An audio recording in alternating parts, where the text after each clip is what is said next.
உயிரன வரனா விஜய் எளியவன் குரல்னா விஜய் தனியால் இல்ல கடல்னா விஜய் எளியவன் குரல்னா விஜய் தனியால் இல்ல கடல்னா மக்கள் தானே மன்னர்களே உனக்கு காட்ட வரனா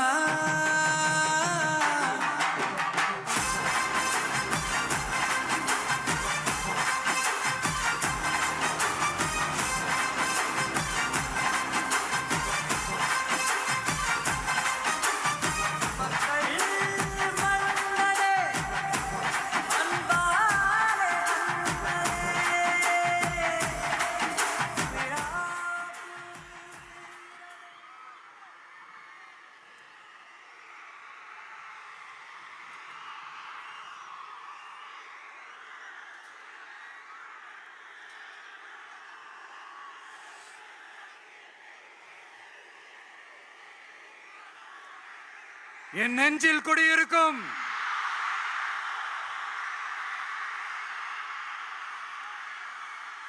புதுச்சேரி மக்கள் உங்கள் அனைவருக்கும் என்னுடைய வணக்கம்.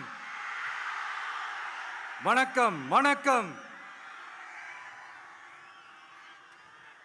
எல்லாரும் எப்படி இருக்கீங்க?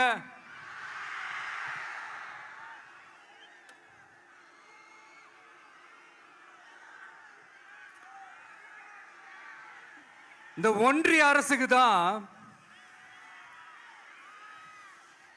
தமிழ்நாடு ஒரு தனி மாநிலம், புதுச்சேரி ஒரு தனி யூனியன் பிரதேசம். அவங்களுக்கு தான் தமிழ்நாடு தனி, புதுச்சேரி தனி, இப்படிலாம் இருப்பாங்க. ஆனா நமக்கெல்லாம் அப்படி கிடையாதுங்க. நாமெல்லாம் வேறு வேறு கிடையாது. நாம் எல்லாரும் ஒண்ணுதான்.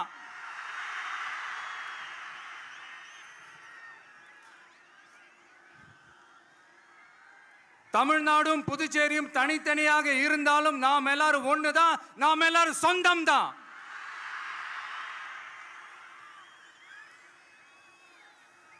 வேற வேற வீட்டுல, வேற வேற ஊர்ல, வேற நாட்டுல, வேற ஸ்டேட்ல இருக்கிறதுனால நாம் எல்லாரும் சொந்தங்கள் இல்லைன்னு ஆயிட முடியுமா? அது எப்படி முடியும்? இப்ப பாத்தீங்களா, ஒருத்தருக்கு ஒருத்தர் பார்த்துக்கும் போது அந்த பாச உணர்வு, அதுதாங்க, அது மட்டும்தான். அது இருந்துட்டாலே போதும், வேற எதுவுமே தேவையில்லை.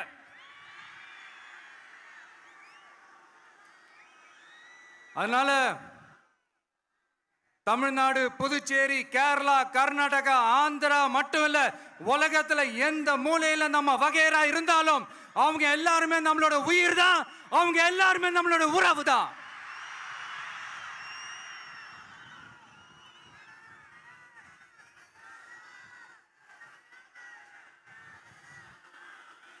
புதுச்சேரினாலே உடனே ஞாபகத்துக்கு வர்றது மணக்குள விநாயகர், அரவிந்தர் ஆசிரமம், வில்லியனூர் மாதான் சொல்லி இவங்க எல்லாரும் ஞாபகத்தில் வருவாங்க. அது மட்டும் இல்ல, மகாகவி பாரதியார் அவர்கள் இருந்த மண், பாவேந்தர் பாரதிதாசன் அவர்கள் பிறந்த மண். அது மாதிரி இன்னும் சிறப்புகளை அடுக்கிக்கிட்டே போலாம். ஆனா அரசியல்னு வந்துட்டா ஒரு முக்கியமான விஷயத்தை பத்தி நம்ம சொல்லி ஆகணும். 1977 புரட்சி தலைவர் எம்ஜிஆர் அவர்கள் தமிழ்நாட்டில் ஆட்சி அமைச்சாங்க. ஆனா அதுக்கு முன்னாடியே 1974லயே இங்க புதுச்சேரியில அவங்களோட ஆட்சி அமைஞ்சது. அதனாலதான் அப்பவே சொன்னாங்க, நமக்காக வந்தவர் எம்ஜிஆர், அவரை தமிழ்நாட்டில் மிஸ் பண்ணிடாதீங்கன்னு நமக்கு அலர்ட் பண்ணதே புதுச்சேரி தான். அப்படிப்பட்ட புதுச்சேரியை நம்மளால மறக்க முடியுமா? அது மட்டும் இல்ல, இங்க இருக்கிற மக்கள் தமிழ்நாடு மாதிரியே புதுச்சேரி மக்களும் என்ன கிட்டத்தட்ட ஒரு 30 வருஷமா என்ன தாங்கி பிடிச்சுக்கிட்டு இருக்கிறீங்க.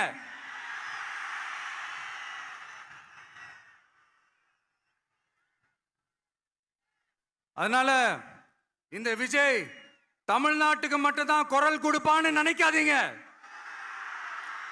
அப்படி பண்ணாத தவறு புதுச்சேரி மக்களுக்கும் சேர்த்து தான் குரல் கொடுப்பான். அது என்னுடைய கடமையும் கூட. அதனாலதான் இங்க நீங்க ஃபேஸ் பண்ற பிரச்சனைகளை பத்தி இன்னைக்கு நான் பேசுறதுக்காக வந்திருக்கிறேன். அது மட்டும் இல்ல, இந்த புதுச்சேரி கவர்மெண்ட்டை பத்தி நாம சொல்லியே ஆகணும். இது டெஃபினட்டா தமிழ்நாட்டில் இருக்கிற மாதிரி நம்ம திமுக கவர்மெண்ட் மாதிரி கிடையவே கிடையாது. ஏன்னா வேற ஒரு அரசியல் கட்சி நடத்துற நிகழ்ச்சியாகவே இருந்தாலும் அந்த நிகழ்ச்சிக்கு தன்னெழுச்சியா வர நம்ம மக்களுக்கு பாதுகாப்பு கொடுத்து பாரபட்சமே காட்டாம இந்த கவர்மெண்ட் நடந்துகிட்டு இருக்கிறாங்க. அப்படிப்பட்ட இந்த புதுச்சேரி கவர்மெண்ட்டுக்கும் நம்ம புதுச்சேரி சிஎம் சார் அவர்களுக்கும் இந்த நேரத்தில் என்னுடைய மனப்பூர்வமான நன்றிகளை தெரிவிச்சுக்கிறேன். இத பார்த்தாவது தமிழ்நாட்டில் இருக்கிற அந்த திமுக கவர்மெண்ட் கத்துக்கிட்டா நல்லா இருக்கும்.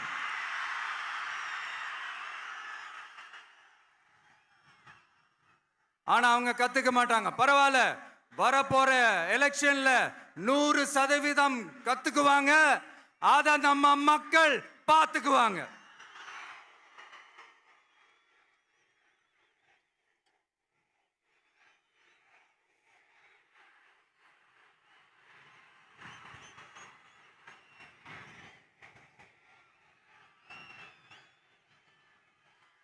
புதுச்சேரியில் இருக்கிற கவர்மெண்டோட கூட்டணி ஆட்சியில இருந்தாலும் புதுச்சேரிய ஒன்றிய அரசு எதிலையுமே கண்டுக்கல என்றது புதுச்சேரி மக்களான உங்களுக்கு நல்லாவே தெரியும். மாநில அந்தஸ்து கோரிக்கையை மட்டுமா கண்டுக்கல, இங்க வளர்ச்சி ஏற்படவும் துணை நிக்கவே இல்லைன்னு கேள்விப்படுறோம். இந்த புதுச்சேரிக்கு இன்னும் மாநில அந்தஸ்து கொடுக்கல. மாநில அந்தஸ்து வேணும்னு கேட்டு பல முறை சட்டசபையில தீர்மானம் போட்டு ஒன்றிய அரசுக்கு அனுப்பி வச்சுக்கிட்டே இருக்கிறாங்க. இந்த வருஷம் கூட மார்ச் மாசம் 27ஆம் தேதி 2025 அன்னைக்கு ஒரு தீர்மானம் போட்டாங்க. அது மாநில அந்தஸ்து வேணும்னு கேட்டு ஒன்றிய அரசுக்கு அனுப்புற 16வது தீர்மானம். புதுச்சேரி காரைக்கால் பகுதிகளில் மூடப்பட்ட 5 மில்கள், பல்வேறு தொழிற்சாலைகளை மீண்டும் திறக்கிறதுக்கு இதுவரைக்கும் ஒரு துரும்ப கூட கிள்ளி போடல. பல்லாயிரக்கணக்கான இளைஞர்களோட வேலை வாய்ப்புக்காக எதையுமே செய்யல.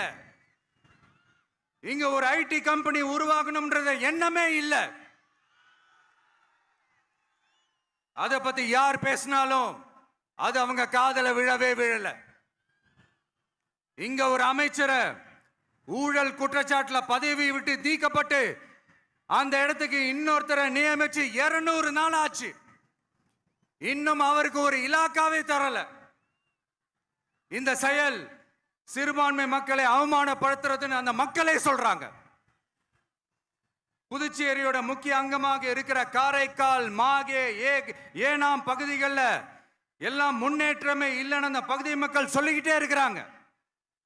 குறிப்பா காவிரியோட கடைமடை பகுதியான காரைக்காலை மொத்தமா கைவிட்ட மாதிரி தான் இருக்குது. இது எல்லாமே முன்னேற்றம் அடையணும். டூரிஸ்ட் பிளேஸ் ஆன புதுச்சேரியில போதுமான அளவு பார்க்கிங் வசதி இல்ல, போதுமான அளவு கழிப்பறை வசதி இல்ல. இதெல்லாமே மேம்படுத்தணும். புதுச்சேரி கடலூர் மார்க்கமான ரயில் திட்டம் வேணும்ங்கிறது நீண்ட கால கோரிக்கை. புதுச்சேரி மக்களுக்கு ஒன்னே ஒண்ணுதான் சொல்லணும், இந்த திமுகவை நம்பாதீங்க. அவங்களுக்கு உங்களை நம்ப வச்சு ஏமாத்துறது தான் அவங்க வேலையே. நான் சொன்ன பல கோரிக்கைகளை எல்லாம் தீர்த்து வைக்கிறதுக்கு நம்ம புதுச்சேரி கவர்மெண்ட்டுக்கும் அதோட மக்கள் திட்டங்களுக்கும் ரொம்ப அக்கறையா உண்மையா துணை நிக்கணும். தமிழ்நாட்டை ஒதுக்குற மாதிரி புதுச்சேரியும் ஒதுக்க கூடாதுன்னு நாங்க கேட்டுக்கிறோம். கிட்டத்தட்ட 20 லட்சம் பேர் வாழ்ற யூனியன் பிரதேசமான புதுச்சேரி மத்திய நிதி குழுவில் இடம்பெறவில்லை. அதனால் மாநிலங்களுக்கான நிதி பகிர்தல் அடிப்படையிலும் யூனியன் பிரதேசங்களுக்கான நிதி பகிர்தல் அடிப்படையிலும் புதுச்சேரிக்கு நிதி ஒதுக்கப்படுவதில்லை. அதனால ஒவ்வொரு ஆண்டும் புதுச்சேரிக்கு தோராயமாகவே மத்திய அரசு நிதியை விடுவிக்கிறது. அந்த நிதியும் அரசு ஊழியர்களின் சம்பளம், ஓய்வூதிய தொகை உள்ளிட்ட திட்ட செலவுகளுக்கே சென்று விடுவதால் மீத தேவைக்கு வெளிச்சந்தையிலும் கடன் பத்திரங்களை கடன் வாங்குகிறது புதுச்சேரி. இந்த நிலைமை மாறணும்னா ஒரே வழி, மாநில அந்தஸ்து நம்ம புதுச்சேரி மக்களோட பல்லாண்டு கால கோரிக்கை. புதுச்சேரிக்கு போதுமான நிதி வரத்து இல்லாததுனால வெளியே கடன் வாங்க வேண்டியதா இருக்கு. புதுச்சேரியோட கடனை குறைச்சு தற்சார்பு பொருளாதாரத்தை வளர்த்தெடுக்க திட்டங்கள் வகுக்கப்பட வேண்டும்.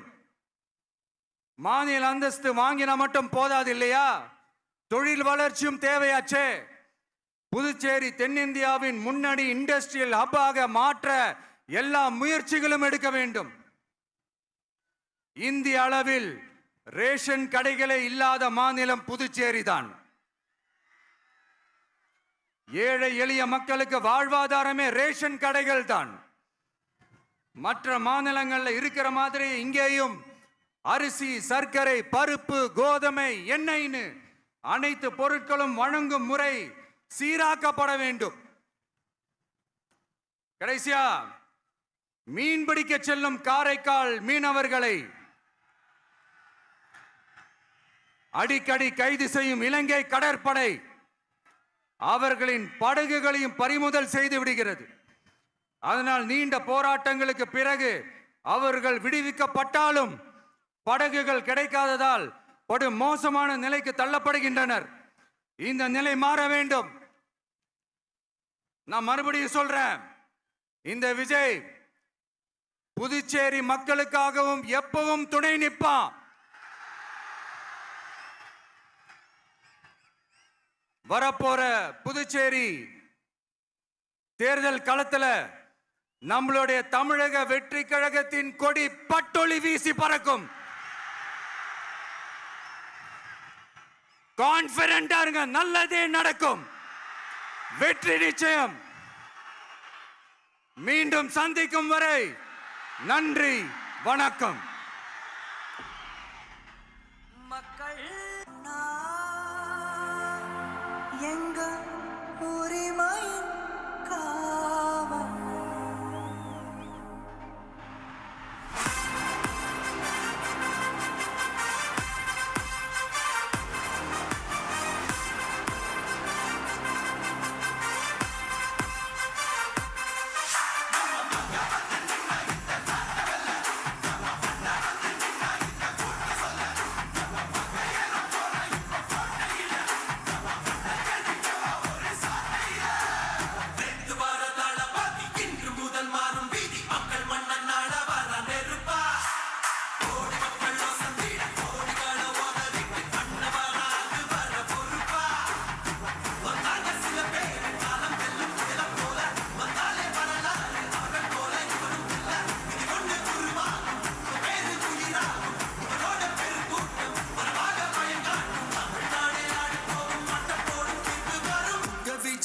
விஜய் உயிரன வரனா,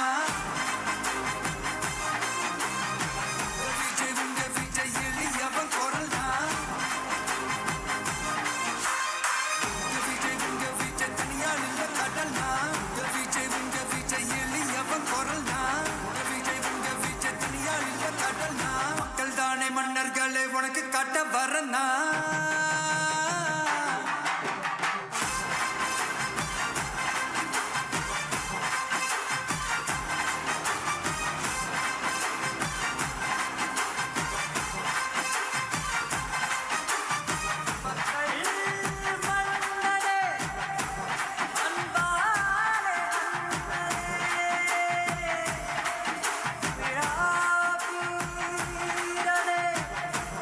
பெரியார்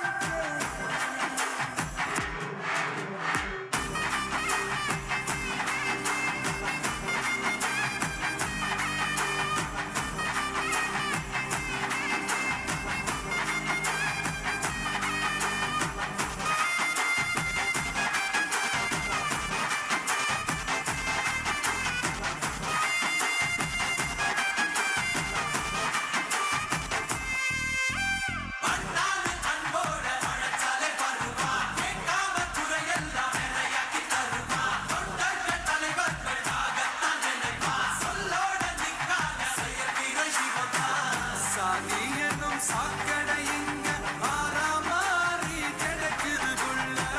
போதாதுன்னு மதத்தை திணிக்கும் மதவாதம் ஏறுது மெல்ல. சட்டையோட வராதே, காட்ட வெள்ளம் போராதே, சிங்கம் எங்கும் பாராட்டி கிடக்காதே. மண்ணி வந்த எல்லாமே பத்த கூலி செல்வாதே, மேடு ஏறி கட்சிப்ப மறக்காதே. தேசங்க தெரியாத எவான தலைவன் தான், எதைக்கும் நெருப்புக்கும் உருவான தமிழன் தான். தமிழ்நாடே ஆடி போகும் தீர்ப்பு ஒண்ணு நாளை வரும். உங்க விஜய் உயிரென்ன வரனா. உங்க விஜய் எளியவன் குரல்னா. உங்க விஜய் தனியார் இல்ல கடல்னா. உங்க விஜய் எளியவன் குரல்னா. உங்க விஜய் தனியார் இல்ல கடல்னா. மக்கள் தானே மன்னர்களே உனக்கு காட்ட வரனா. உங்க விஜய் உயிரென்ன வரனா. உங்க விஜய் எளியவன் குரல்னா. நன்னாட வர நெருப்பா, கோடி மக்கள் வசந்திட கோடிகளை உதறிட்டு பண்ணவராது வர பொறுப்பா. வந்தாங்க சில பேர் காலம் வெல்லும் புயலம் போல, வந்தாலே வரலாறு அவர்கள் போல இவனும் இல்ல. இது ஒண்ணு உருவாகும், பேரு உயிராகும், இவனோட பெருங்கூட்டம் வரவாக பயங்காட்டும். தமிழ்நாடே ஆடி போகும், மட்டம் போடும் தீர்ப்பு வரும். உங்க விஜய் உயிரென்ன வரனா. உங்க விஜய் எளியவன் குரல்னா. உங்க விஜய் தனியார் இல்ல கடல்னா. உங்க விஜய் எளியவன் குரல்னா. உங்க விஜய் தனியார் இல்ல கடல்னா.